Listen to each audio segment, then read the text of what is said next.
जी बिस्मिल्लाहिर्रहमानिर्रहीम अस्सलाम वालेकुम। मैं हकीम मुहम्मद फूल हुसैन। ਅੱਜ ਦੀ ਵੀਡੀਓ ਉਹਨਾਂ ਮਰਦਾਂ ਵਾਸਤੇ ਆ ਜਿਹੜੇ ਕਿ ਬਚਪਨ ਦੇ ਵਿੱਚ ਆਪਣੇ ਆਪ ਨੂੰ ਗਲਤ ਕਾਰੀਆਂ ਦੀ ਵਜ੍ਹਾ ਤੋਂ ਤਬਾਹ ਕਰ ਬੈਠੇ ਨੇ ਔਰ ਹੁਣ ਸ਼ਾਦੀ ਦੇ ਨਾਮ ਤੋਂ ਬੜਾ ਘਬਰਾਉਂਦੇ ਨੇ ਕਿ ਸ਼ਾਦੀ ਦਾ ਜਦੋਂ ਨਾਂ ਲਿਆ ਜਾਂਦਾ ਉਹਨਾਂ ਦੇ ਲਾਗੇ ਤੇ ਅੰਦਰੋਂ ਅੰਦਰੀ ਬੜਾ ਸਹਿਮ ਜਾਂਦੇ ਨੇ ਤੇ ਉੱਤੋਂ ਕਹਿੰਦੇ ਕੋਈ ਨਹੀਂ ਖੈਰ ਏ। ਅੱਜ ਦੀ ਵੀਡੀਓ और ਅੱਜ ਦਾ ਨੁਸਖਾ इंशाअल्लाह ਉਹਨਾਂ ਵਾਸਤੇ ਬੜਾ ਹੀ ਮੁਫੀਦ ਔਰ ਕਾਰਾਮਦ ਸਾਬਤ ਹੋਏਗਾ।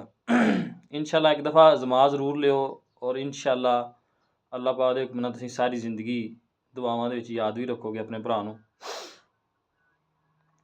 ਸਭ ਤੋਂ ਪਹਿਲੇ ਨੰਬਰ ਦੇ ਉੱਤੇ ਕਰਨਾ ਇਸ ਤਰੀਕੇ ਨਾਲ ਆ ਕਿ ਚੀਜ਼ਾਂ ਜਿਹੜੀਆਂ ਮੈਂ ਦੱਸ ਰਿਹਾ ਬਿਲਕੁਲ ਆਸਾਨੀ ਦੇ ਨਾਲ ਤੁਹਾਨੂੰ ਕਿਸੇ ਵੀ ਪੰਸਾਰੀ ਦੀ ਦੁਕਾਨ ਤੋਂ ਬੜੀ ਆਸਾਨੀ ਦੇ ਨਾਲ ਤੁਹਾਨੂੰ ਲੱਭ ਜਾਣਗੀਆਂ।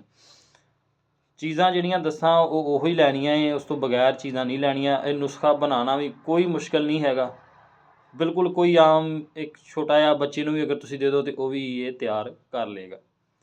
ਚੀਜ਼ਾਂ ਤੁਸੀਂ ਲੈਣੀਆਂ ਇੱਕ ਪੰਸਾਰੀ ਦੀ ਦੁਕਾਨ ਦੇ ਉੱਤੇ ਤੁਸੀਂ ਜਾਣਾ ਹੈ। ਮਜੂਨ ਖਾਸੁਲ ਖਾਸ ਲੈਣਾ ਹੈ ਕਰਸ਼ੀ ਕੰਪਨੀ ਦਾ 100 ਗ੍ਰਾਮ ਵਾਲਾ। ਦਵਾਲ ਮਿਸਕ ਜਵਾਹਰੀ 100 ਗ੍ਰਾਮ ਵਾਲਾ ਇੱਕ ਲੈਣਾ। ਖਮੀਰਾ ਬਰੇਸ਼ਮ ਹਕੀਮ ਅਰਸ਼ਦ ਵਾਲਾ ਇੱਕ ਲੈ ਲੈਣਾ 100 ਗ੍ਰਾਮ ਦੇ ਵਿੱਚ ਹੀ। ਮਜੂਨੇ ਰੇਗਮਾਈ ਇੱਕ ਲੈ ਲੈਣਾ 100 ਗ੍ਰਾਮ ਦੇ ਵਿੱਚ, ਉਹ ਵੀ ਕਰਸ਼ੀ ਕੰਪਨੀ ਦਾ। ਮਜੂਨੇ ਮੁਗੱਲਜ਼ ਲੈ ਲੈਣਾ ਹੈ 100 ਗ੍ਰਾਮ ਵਾਲਾ।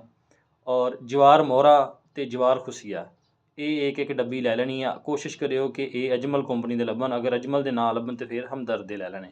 ਇਹਨਾਂ ਸਾਰੀਆਂ ਚੀਜ਼ਾਂ ਨੂੰ ਸਾਰੇ ਮਜੂਨ ਹੀ ਹੋਣੇ ਆ। ਬਾਕੀ ਜਿਹੜਾ ਜਵਾਰ ਮੋਹਰਾ ਅਤੇ ਜਵਾਰ ਖੁਸੀਆ ਹੈ ਇਹ ਤੁਹਾਨੂੰ ਪਾਊਡਰ ਦੀ ਸ਼ਕਲ ਦੇ ਵਿੱਚ ਮਿਲੇਗਾ। ਜਵਾਰ ਖੁਸੀਆ ਦਾਣੇ ਦਾਣੇ ਜਿਹੇ ਹੋਣਗੇ ਔਰ ਜਵਾਰ ਮੋਹਰਾ ਪਾਊਡਰ ਜਿਹੀ ਦੀ ਸ਼ਕਲ ਦੇ ਵਿੱਚ ਮਿਲੇਗਾ।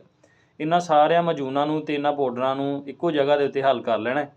ਹੱਲ ਕਰਨ ਤੋਂ ਬਾਅਦ ਇਹਦੀ 1 ਚਮਚੀ ਸੁਬਹ ਅਤੇ 1 ਚਮਚੀ ਸ਼ਾਮ ਇਸਤੇਮਾਲ ਕਰਨੀ ਹੈ। ਇੰਸ਼ਾਅੱਲਾ ਅੱਲਾਹ ਪਾਕ ਦੇ ਹੁਕਮ ਨਾਲ ਇਹ ਇੱਕੋ ਹੀ ਨੁਸਖਾ ਜਿਹੜੇ ਵੀ ਬੰਦੇ ਬਚਪਨ ਦੇ ਵਿੱਚ ਗਲਤ ਕਾਰੀ ਯਾਨੀ ਕਹਿ ਲਓ ਕਿ ਉਹ ਲੋਕ ਜਿਨ੍ਹਾਂ ਨੇ ਕਦੀ ਖੋਤੀ ਨਹੀਂ ਛੱਡੀ ਹੈਗੀ, ਇੰਸ਼ਾਅੱਲਾ ਉਹ ਵੀ ਇਹ ਬੰਦਾ ਨੁਸਖਾ ਅਗਰ ਇਸਤੇਮਾਲ ਕਰ ਲੈਣਗੇ ਤਾਂ ਅੱਲਾਹ ਪਾਕ ਦੇ ਹੁਕਮ ਨਾਲ ਸਦਕਾ 5 ਦੇ 12 ਦਾ ਇੰਸ਼ਾਅੱਲਾ ਸਾਰੀ ਜ਼ਿੰਦਗੀ ਦੁਆਵਾਂ ਦੇ ਵਿੱਚ ਯਾਦ ਰੱਖਣਗੇ। ਆਪਣੇ ਆਪ ਨੂੰ ਬਚਾ ਕੇ ਰੱਖੋ ਦਵਾਈ ਦੇ ਦੌਰਾਨ ਔਰ ਇੰਸ਼ਾਅੱਲਾ ਅਗਰ ਤੁਸੀਂ 2 ਮਹੀਨੇ ਵੀ ਇਸਤੇਮਾਲ ਕਰ ਲਓ ਨਾ ਤਾਂ ਇੰਸ਼ਾਅੱਲਾ ਥੱਕੇ ਤੋਂ ਥੱਕਾ ਬੰਦਾ ਵੀ ਇੰਸ਼ਾਅੱਲਾ ਸ਼ਾਦੀ ਦੇ ਕਾਬਲ ਹੋ ਜਾਏਗਾ।